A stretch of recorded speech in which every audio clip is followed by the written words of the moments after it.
जय श्री राधे, हर हर महादेव, जय श्री कृष्ण। मित्रों, आइए एकाग्र चित्त होकर के, दत्त चित्त होकर के पौष मास शुक्ल पक्ष की पुत्रदा एकादशी का महात्म्य सुने।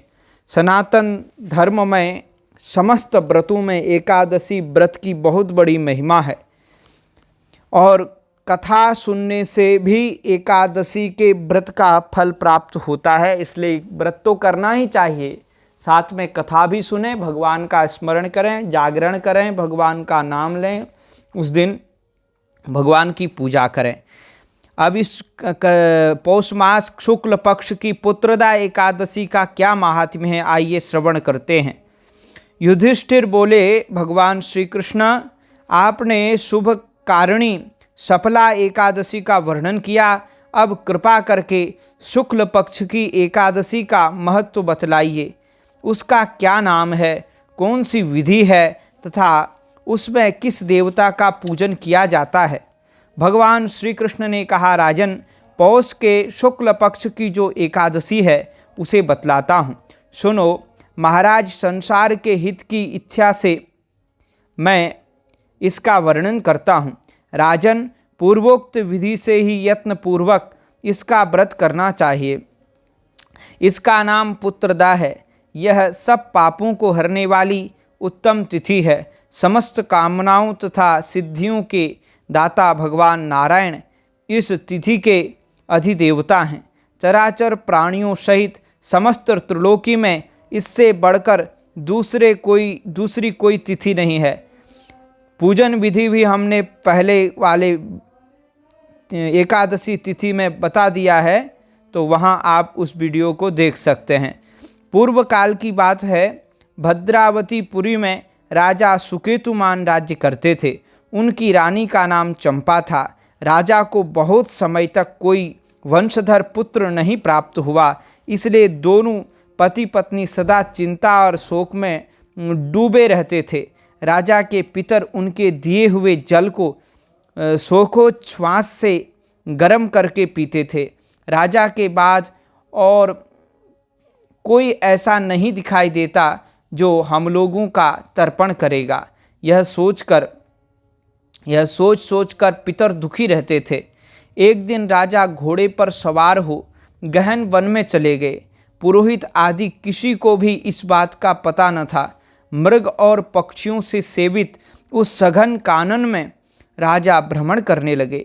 मार्ग में कहीं सियार की बोली सुनाई पड़ती थी तो कहीं उल्लुओं की। जहाँ तहाँ रीछ और मृग दृष्टिगोचर हो रहे थे। इस प्रकार घूम घूम कर राजा वन की शोभा देख रहे थे। इतने में दोपहर हो गया। राजा को भूख और प्यास सताने लगी। वे जल की खोज में इधर उधर दौड़ने लगे। किसी पुण्य के प्रभाव से उन्हें एक उत्तम सरोवर दिखाई दिया, जिसके समीप मुनियों के बहुत से आश्रम थे। शोभाशाली नरेश ने उन आश्रमों की ओर देखा। उस समय शुभ की सूचना देने वाले शकुन होने लगे।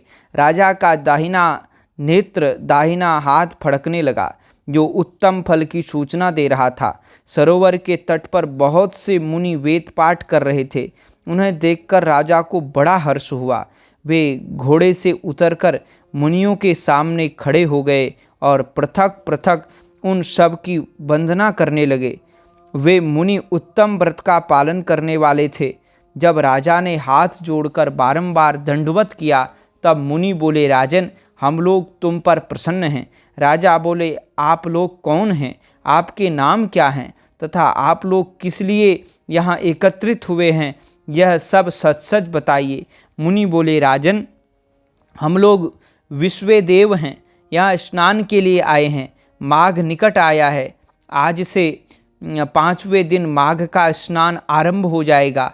आज ही पुत्रदा नाम की एकादशी है, जो व्रत करने वाले मनुष्यों को पुत्र देती है। राजा ने कहा, विश्वदेवगण, यदि आप लोग प्रसन्न हैं तो मुझे पुत्र दीजिए। मुनि बोले, राजन, आज के दिन ही पुत्रदा नाम की एकादशी है। इसका व्रत बहुत विख्यात है।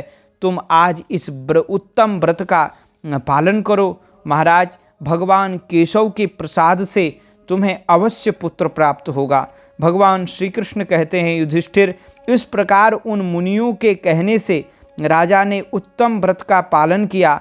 महर्षियों के उपदेश के अनुसार विधि पूर्वक पुत्रदा एकादशी का अनुष्ठान किया।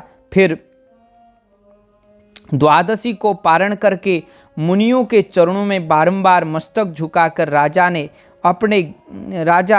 अपने घर आए। तदनंतर राजा की पत्नी रानी ने गर्भ धारण किया। प्रसव काल आने पर पुण्यकर्मा राजा को तेजस्वी पुत्र प्राप्त हुआ, जिसने अपने गुणों से पिता को संतुष्ट कर दिया।